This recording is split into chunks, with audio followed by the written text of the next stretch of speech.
ويذكر أن عمرو بن العاص ليس بينه وبين أبيه عبد الله إلا 11 سنة، يعني أبوها أكبر منه ب10 سنين.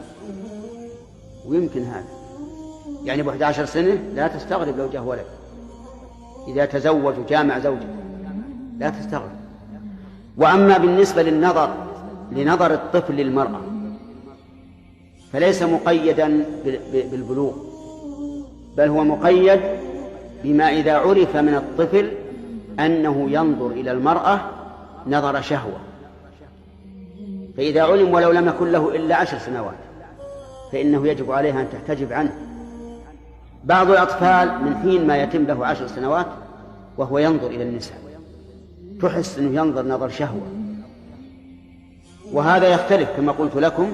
قد يكون هذا الطفل يجلس مع قوم أكثر حديثهم في النساء